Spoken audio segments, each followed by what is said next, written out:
everyone. So it's 6 a.m. in the morning and I'm thinking कि gym जाना चाहिए आज से. बहुत दिन हो गए मुझे बोले हुए, लेकिन मैं जिम जा नहीं पाई हूँ.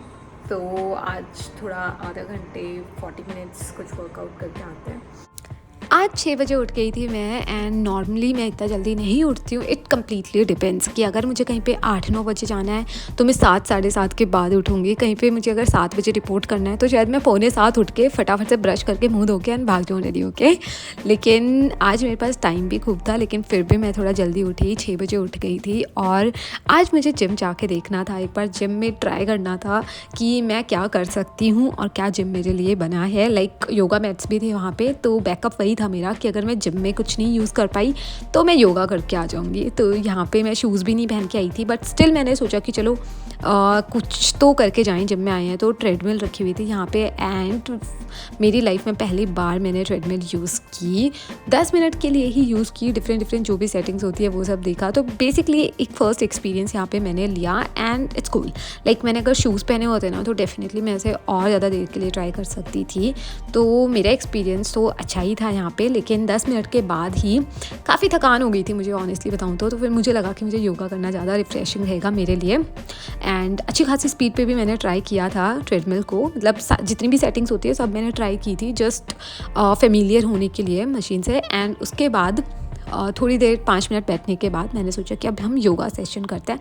सो हमेशा से एक 10-15 मिनट का योगा सेशन होता है. यूट्यूब पे वीडियो है फिट ट्यूबर की, तो वो 15 मिनट का वीडियो देख के एंड मैं सेम स्टेप्स फॉलो करती हूँ. एंड ये बहुत ही रिलैक्सिंग, बहुत ही मतलब कामिंग से एक्सपीरियंस होता है मेरे लिए. तो ये जो योगा है ना, ये मैंने बहुत बार किया है. लाइक लास्ट ईयर भी किया था. हमें कंटिन्यू नहीं कर पाई थी लेकिन किया था, तो सारी चीज़ें मुझे ऑलमोस्ट याद थी. एंड एक्सपीरियंस आज भी बहुत ही अच्छा मिला मुझे करके.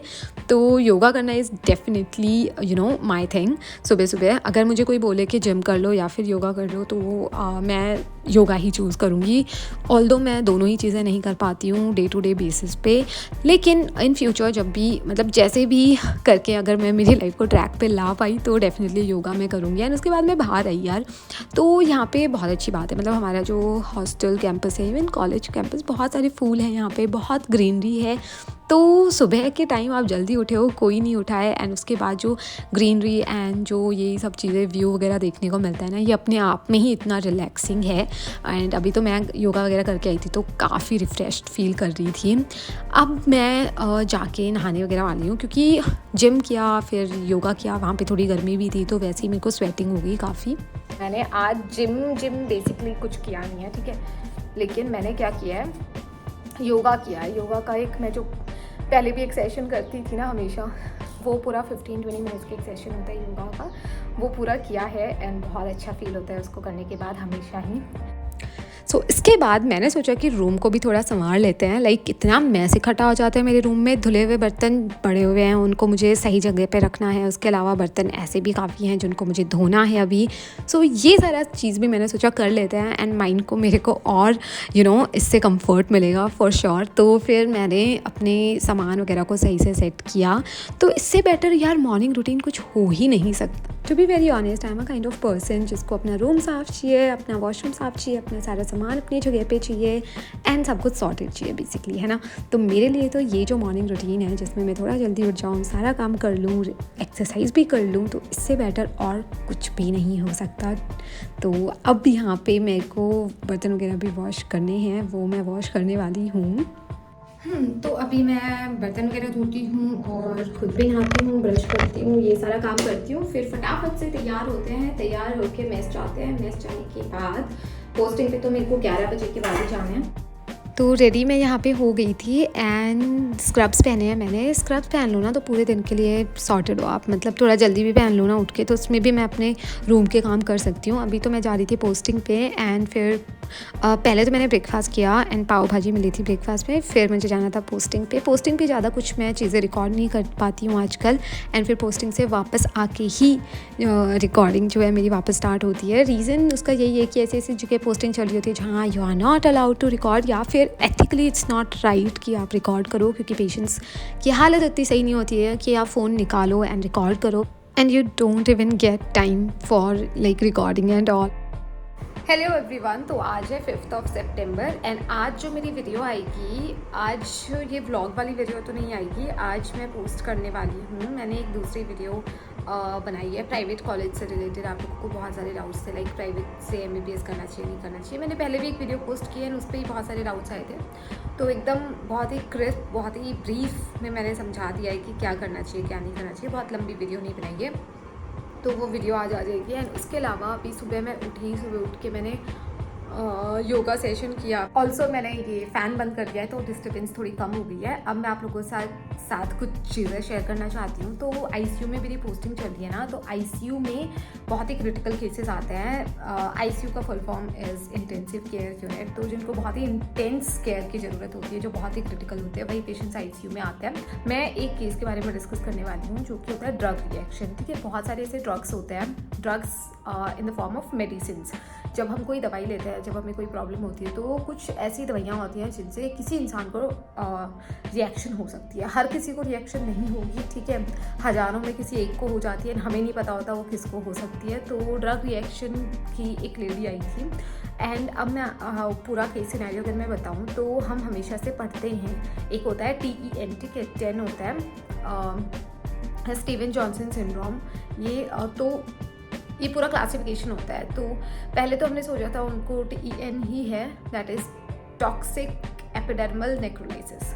अब स्टीवन जॉनसन सिंड्रोम और ये एक ही चीज़ है, बस कितना बॉडी सरफेस एरिया इन्वॉल्व है उसके बेसिस पे हम क्लासीफाई कर देते हैं। अब अगर मैं आपको बात बताऊं, तो उनके साथ क्या हुआ था कि जब मैंने उनको पहले देखा तो मुझे समझ ही नहीं आई कि क्या कंडीशन है एग्जैक्टली, ठीक है, क्योंकि मैं तो ICU में थी एंड पेशेंट ट्रॉमा से आ रहे थे। तो ट्रॉमा एंड इमरजेंसी में उन्होंने रिपोर्ट किया था एंड उनके पूरी बॉडी पे, पूरे फेस पे बहुत ज़्यादा लीजन्स थे, ठीक है, और वो बिल्कुल ऐसे थे जैसे जो एक तो आपने चिकन पॉक्स अगर देखा होगा, तो चिकन पॉक्स से आप थोड़ा बहुत रिलेट कर सकते हो। पूरी बॉडी पे उनके वो थे, ब्लैक कलर के थे, परप्यूरिक, मैम तो बोल रही थी उनको, बिल्कुल ही परप्यूरिक स्पॉट्स थे पूरी बॉडी पे, ठीक है। एंड उसके अलावा जो सबसे ज़्यादा क्रिटिकल थे, उनकी आंखें एकदम रेड हो रखी थी, सिक्रीशंस आ रहे थे आंखों में से, जो पूरे लिप्स थे वो पूरे ब्लैक हो रखे थे, एंड अंदर बहुत ही अल्सर मिकोजा इन्वॉल्व हो गई थी, तो बहुत ही अल्सर हो गए थे एंड पूरे टाइम सलाइवेशन वगैरह हो रहा था, because she was not able to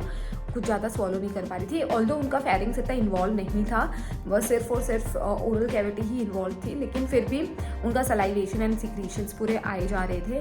तो जब हमने हिस्ट्री ली उनसे, तो हिस्ट्री लेने के बाद समझ में आया कि उनको सीजर्स थे, ठीक है, जो दौरे पड़ते हैं, तो वो उनको प्रॉब्लम थी एंड उसके लिए उनको मेडिसिन प्रिस्क्राइब हुई थी। And she started her medicine from 8th of August। अब 8th of August से उन्होंने मेडिसिन लेना स्टार्ट किया। एंड ये जो प्रेजेंटेशन उनकी हुई कि उनको पूरे शरीर पे रैशेस फील हुए, या फिर उनके मुंह में भी, सबसे पहले उनके ओरल अल्सर्स हुए थे, और उसके बाद पूरी बॉडी पे रैशेस होना स्टार्ट हो गए थे। तो इवन उनके स्कैल्प भी इन्वॉल्व हो गया था, पूरे आँखों में भी पूरी क्रस्टिंग हो गई थी, नाक के अंदर भी पूरी क्रस्टिंग हो गई थी। तो ये धीरे धीरे बढ़ता गया एंड उन्होंने ये प्रेजेंटेशन उनकी हुई 8 को, उन्होंने दवाई खाना स्टार्ट की, 22 को उनको ये होना स्टार्ट हुआ था। अब किसी भी इंसान को ये फील ही नहीं होगा कि इस दवाई की वजह से मुझे हो रहा है ना। तो 22 को उनको ये सब होना स्टार्ट हुआ, तो फिर उन्हें ऐसा फील हुआ कि ये शायद चिकन पॉक्स है। तो उन्होंने क्या किया कि 2 दिन के लिए सारी दवाइयाँ बंद कर दी कि चिकन पॉक्स है तो अभी बीमार हैं तो दवाइयाँ नहीं खाते हैं। तो उन्होंने 2 दिन के लिए कोई दवाई नहीं खाई। तो उन्होंने बोला कि उस दौरान, अभी इफ़ वी लुक बैक, तो उस वक्त थोड़ा सा रिलीफ मिला था, थोड़े से ये जो जितने भी मेरे पूरे रैशेस थे वो थोड़े ठीक हो गए थे। तो हमें लगा कि चिकन पॉक्स जो है वो थोड़ा ठीक हो रहा है, तो हमने दवाई वापस से खाना स्टार्ट कर दिया। अब उन्होंने जब वापस वो दवाई स्टार्ट की, तो हालत और ख़राब हो गई, काफ़ी क्रिटिकल हो गई उनकी हालत। एंड उसके बाद उनको खाने पीने में भी दिक्कत हो रही थी, पूरा मुँह में अल्सर्स थे, पूरा सलाइवेशन हो रहा था पूरे टाइम में ना, आँखें भी पूरा कंजेस्टेड थी एंड पूरे सिक्रीशंस आ रहे थे। तो फिर वो इमरजेंसी में आए। तो क्या होता है, इमरजेंसी में हमेशा मेडिकल ऑफिसर्स होता है, तो उन्होंने डर्मेटोलॉजिस्ट थे उनको कॉल किया। फिर मैम थे उस वक्त, मैम ने उनको रिव्यू किया पेशेंट को, एंड मैम ने आइडेंटिफाई किया कि ये तो ड्रग रिएक्शन है। पूरी हिस्ट्री ली सब, तो पता चला कि उनको ड्रग रिएक्शन हुआ है। एंड उसी वक्त इमीडिएटली वो सुबह आए थे वो 2 या 3 दिन पहले आए थे, ठीक है। तो सुबह आए थे, तभी से मैम ने बोला कि कोई दवाई अभी नहीं खानी है, कुछ नहीं खाना है। एंड उसके बाद उनको आईसीयू में एडमिट किया गया।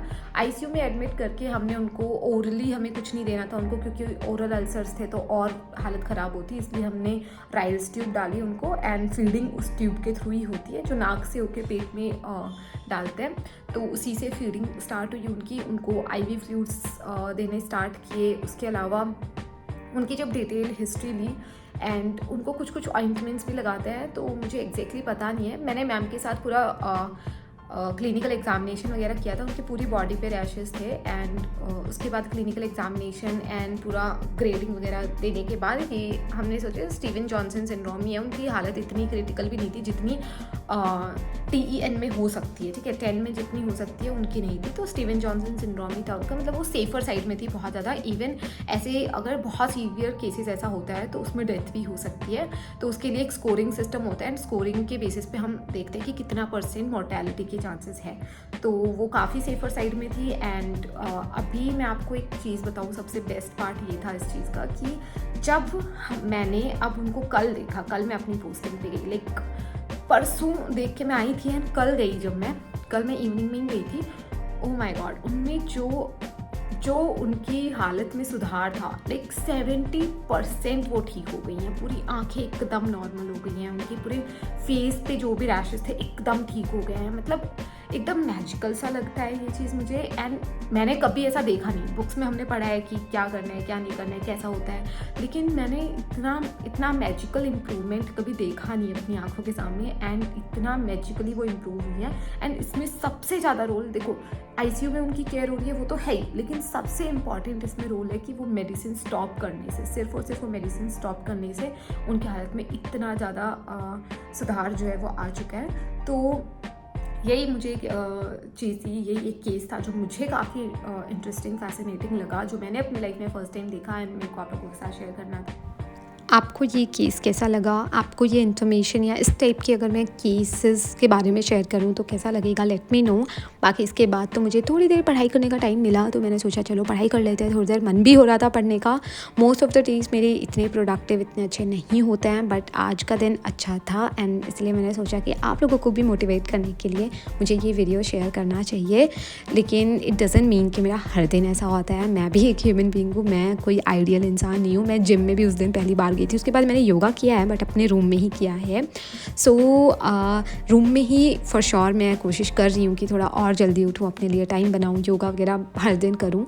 नहीं हो पाता है पॉसिबल बहुत बार, लेकिन कोशिश हमेशा जारी रहनी चाहिए I guess. Anyways let me know कि आपको ये मेरा जो पूरा मॉर्निंग रूटीन था या पूरा दिन जो था वो कैसा लगा। मोस्टली मैंने इसमें मॉर्निंग रूटीन ही शेयर किया है। लाइक आपको मैंने सिर्फ सुबह के टाइम की ही ज़्यादा जो है वीडियो वो शेयर किया है।